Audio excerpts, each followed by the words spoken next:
when Beyonce said, known to walk alone, but I'm alone for a reason. Known to walk alone, but I'm alone for a reason. That part right there. That's grown woman energy.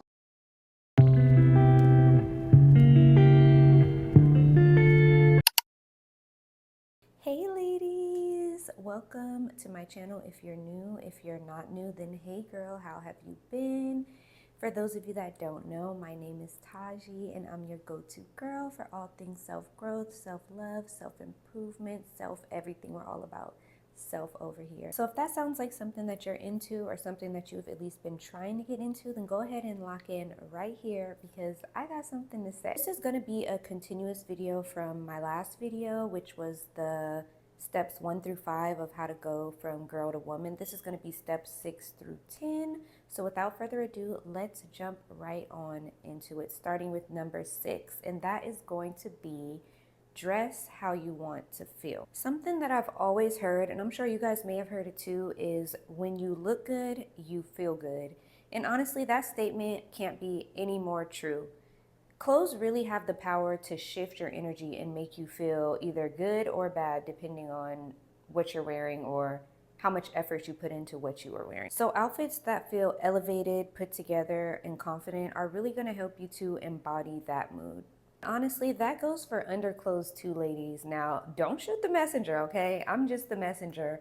But how are we going to feel like that girl if we're wearing panties that are 10 years old, ripping at the seams, and our bras got the underwire all poking out, poking us in our armpits, scratching at us?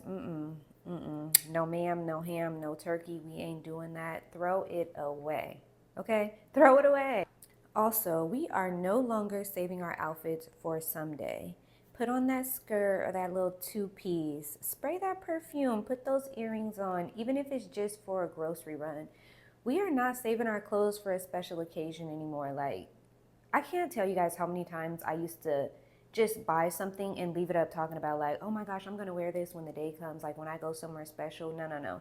It would just sit there and collect dust. I would never feel like it was the special enough occasion to wear it.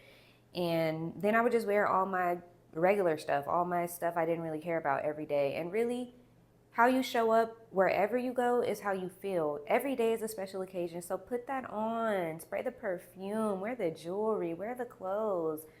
Every day is the special occasion to show up as your best self. Your style is going to speak for you well before you even open your mouth. So dress in a way that matches the life you're building and not the one that you're trying to grow out of. Okay, and moving to step number 7, and that is speak with intention. Grown woman energy isn't about saying the most. It's about saying what matters. You don't have to say too much. You can say just enough.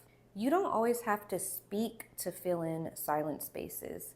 I used to be the type of person that would always feel like I had to keep the conversation going, or if it got too quiet, I would always attribute that to awkwardness.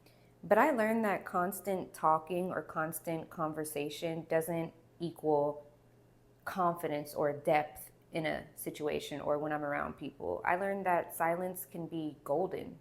Like, have you ever listened back to yourself and realized that you didn't need to say half of what you just said? Yeah, me too, sis. That's okay. Because honestly, that's where discernment starts. And growth is not just what you say, it's also what you don't say. This part might sting just a little bit. It's definitely something that I'm still working on, and that is going to be cursing. Overusing profanity can really water down what you're actually trying to say. And honestly, I feel like there's a time and a place. Like when I'm with my girls and we're in the house or we're in private, we're gonna be speaking differently than if we were in public or, in a setting with other people. Grown women can read the room and speak accordingly. Okay? Okay, we're moving along to step number 8, and oof. I need y'all to listen up for this one. I really, really do.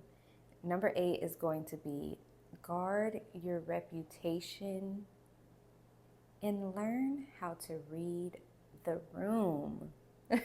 When it comes to your reputation, sis, you got to be honest with yourself and ask, like, am I the one that everybody can't wait to arrive? Like, they can't wait to, like, get there? Or am I the one that everybody can't wait to leave? Like they are not looking forward to me being there at all. Because we all know that person that we are quietly dreading coming to events because their energy can just be so much and so off-putting, and they're just oblivious to reading the room. Do not be that person. Every room is not yours to be loud in, and maturity is knowing when to observe instead of dominate. You're supposed to be the main character in your story. It is not okay to act as the main character in someone else's story during their special moments, at their events. And I'm not saying to completely water yourself down, but you have to know that there is a time and a place for everything. Read that room always.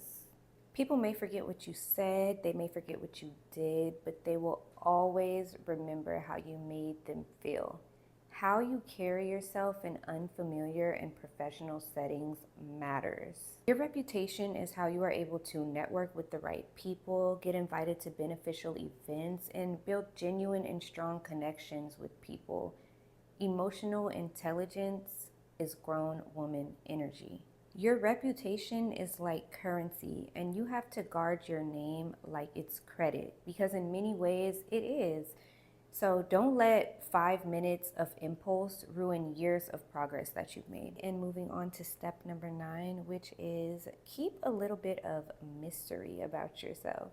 Now, I know it's 2025 and it's seen as trendy or cute to overshare, but the truth is, not everybody needs to know what you have going on. You know, like that saying, never let your left hand know what your right hand is doing. Let them wonder, let them guess, let them be like, I wonder what she doing, what she got going on. She only shows just enough. She doesn't show too much. She only shows enough to keep them guessing. And you can still be authentic without putting everything on display. Some things in life are yours to figure out alone without an audience watching all the time. Sometimes we start performing without even realizing it, like posting just to prove that we're okay, or oversharing just to seem relatable, or over explaining ourselves just hoping that somebody gets it. But honestly, you don't need to prove yourself to people that are watching your life from the sidelines. You don't see a rose explaining how it bloomed, it just blooms. And honestly, you don't need to share every part of your growth journey online to be valid. Keep a little mystery. Not everyone needs access to the whole garden. And moving on to step number 10, which is my favorite one, and it is learn to sit with yourself. When Beyonce said, known to walk alone, but I'm alone for a reason. Known to walk alone, but I'm alone for a reason. That part right there, that's grown woman energy. There comes a time in womanhood where distractions just don't hit the same. The endless scrolling, the loud group chats, the constant need for someone to talk to or something to do. Eventually, you have to learn to sit with yourself in silence. And girl, it is not always easy. I used to be the type of person where if I wasn't physically around someone, then I had to be on the phone talking to someone. No matter if I was driving, shopping, eating, I had to be talking to someone. Now today, I've learned to enjoy silence in my own company so much that I don't even like to pick up the phone anymore during my alone time. I be letting it ring, D&D, silent, flip the phone over. I don't even like picking up the phone when I'm enjoying me time. And I was talking to my aunt on the phone the other day, and she said something that really stuck with me. She said, even when I'm alone, I'm not alone. I'm with myself. And that hit me so hard, y'all. That hit so hard for me because I was like, wow, that is so true. Like, when you're alone, you're not even technically alone. You're just spending time with yourself, the person that matters the most. And honestly, if you're always avoiding spending time with yourself, you might be avoiding parts of yourself that still need healing. And healing doesn't happen in loudness or in group chats or in talking to someone constantly. It happens in stillness and being present with yourself. Being able to take yourself on solo dates or sit at home alone without spiraling, or check in with your thoughts before checking your timeline and seeing what everyone else is doing. That's grown woman behavior. Let this be your reminder that you don't need constant connection with outside people to feel whole. You need connection with yourself. And that is all that I have for you ladies today. I pray that you all are able to take something from this video and apply it to your life and to your own journeys. And remember that this is your journey, not anyone else's. So be patient, stay grounded, and let the woman in you rise. I love hearing your thoughts and opinions. So leave me a comment and let me know which step hit the most for you guys. Like, which one are you guys going to be working towards? And also be sure to like and subscribe so that you don't miss more content coming from me. And I will see you ladies in the next one. Bye.